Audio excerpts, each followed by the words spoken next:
ఇది ఈరోజు నేను కాలీఫ్లవర్ ఫ్రై చూపిస్తున్నాను. ఇది చాలా బాగుంటుంది. రైస్లోకి బాగుంటుంది, చపాతీలోకి పూరీలోకి కూడా బాగుంటుంది. ఒక సాంబార్ పెట్టుకున్నప్పుడు సైడ్ డిష్లా కూడా పనికొస్తుంది. మామూలుగా కూడా రైస్లోకి కలుపుకుని చాలా బాగుంటుంది. అది మసాలా వేస్తాం కాబట్టి నాన్ వెజ్ తిన్నాళ్ళు కూడా ఈ కర్రీ ఆస్వాదిస్తూ తినచ్చు. మసాలా ఉంటుంది కాబట్టి ఆ ఫ్లేవర్ అది చాలా బాగుంటుంది అన్నమాట. కాలీఫ్లవర్ తెచ్చుకున్నప్పుడు అందులో పురుగులు ఉంటాయి. మనం బాగా అది ఏరుకోవాలన్నమాట. బాగా ఏరుకుని ఇలా కొంచెం కట్ చేసి పెట్టుకుంటే కాళ్ళు అవి చాలా పొడి పొడిగా లావుగా ఉంటాయి కదా, అదంతా బాగా కట్ చేసి పెట్టుకొని వేడి నీళ్ళలో స్టవ్ మీద పెట్టి ఇలాగా నీళ్ళల్లో వేసుకుంటే బాగా ఉడకనిచ్చుకోవాలన్నమాట. కొంచెం అది వేడి నీళ్ళలో ఉడికితే అందులో సన్న పురుగు ఉంటుంది కదా, పురుగు పట్టి ఉంటుంది. కొన్ని కాలీఫ్లవర్లు బాగోవు. పెద్ద పువ్వులు అయితే కొంచెం పురుగు కూడా వచ్చేస్తుంది. అందులో గ్రీన్గా తెల్లగా చిన్న చిన్నగా ఉంటుంది, కనపడదు మనకి.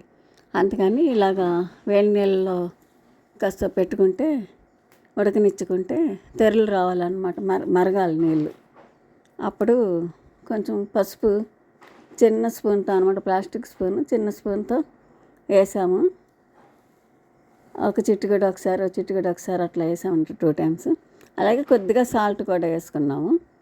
అంటే దానికి కాస్త పురుగు ఉంటే చచ్చిపోతుంది అన్నమాట అందులో. అలా మరగనిచ్చుకోవాలి. కొంచెం పసుపు ఉప్పు వేసి మరగనిచ్చుకుంటే అందులో ఏదైనా ఉంటే వాళ్ళు ఫెర్టిలైజర్స్ కూడా కొడతారు కదా, పురుగుల మందు అదంతా ఆ నీళ్ళల్లో దిగిపోద్ది అన్నమాట. అది వడబోసుకోవాలి మనం. వడబోసుకొని రెడీ పెట్టుకుంటే ఈ లోపల ఒక ఉల్లిపాయ కట్ చేసుకుని పెట్టుకున్నాము. అది బాణల్లో నూనె పోసి 2 లవంగాలు కొంచెం చెక్క వేసుకుంటే స్మెల్ బాగుంటుంది. మనకు ఫ్రై కదా, ఫ్లేవర్ బాగుంటుంది. అందుకని కొంచెం అది లవంగా చెక్క వేగాక ఉల్లిపాయ వేసి వేపుకొని అప్పుడు కొద్దిగా పసుపు వేసుకుంటున్నాము.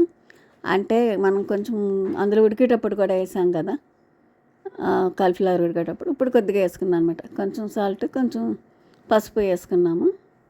కొంచెం తగ్గించేసుకుంటే ఉప్పు కావాలంటే లాస్ట్లో మళ్ళీ సరిపోతే వేసుకోవచ్చు. చక్కగా అలా వేపించుకుంటే ఉల్లిపాయ బాగా దగ్గరికి రావాలి. ఫ్రై కదా మనకి. బాగా ఉల్లిపాయ వేగిన తర్వాత కొంచెం అల్లం పేస్ట్ కూడా వేసామన్నమాట.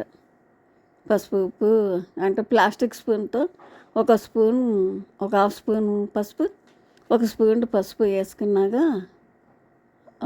ఒక చిటికెడు పసుపు, ఒక ప్లాస్టిక్ స్పూన్ ఉప్పు వేసుకున్నాం. అది మగ్గిన తర్వాత అల్లం పేస్ట్ వేసాం 1 స్పూనుడు. అది కూడా వేసి బాగా కలుపుకున్నాక ఇప్పుడు అవి వడబోసుకున్నాం కదా, కాలీఫ్లవర్ ఉడకబెట్టుకొని నీళ్ళు తీసేసిన కాలీఫ్లవర్ వేగిన ఉల్లిపాయలు వేసుకుంటే ఇందులో కూడా ఎంత నీళ్ళు వంపినా ఇంకా నీరు ఉంటుంది ఆ ముక్కల్ని. అందుకని ఆ నీరు అంతా పోయేదాకా వేపుకోవాలన్నమాట. బాగా మగ్గనిచ్చుకోవాలి.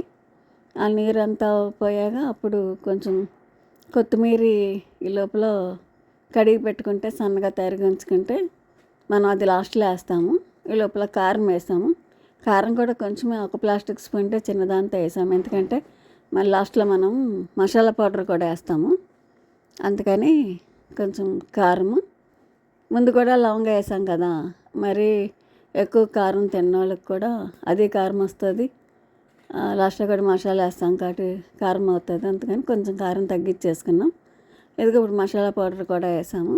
ఇప్పుడు కొత్తిమీర కట్ చేసి పెట్టుకున్నది కొత్తిమీర కూడా వేసేస్తే అది బాగా మగ్గనిచ్చుకుంటే సరిపోతుంది. ఇప్పుడు అది చాలా బాగుంటుంది అన్నమాట. చిన్నపిల్లలకు కూడా ఇష్టంగా తింటారు.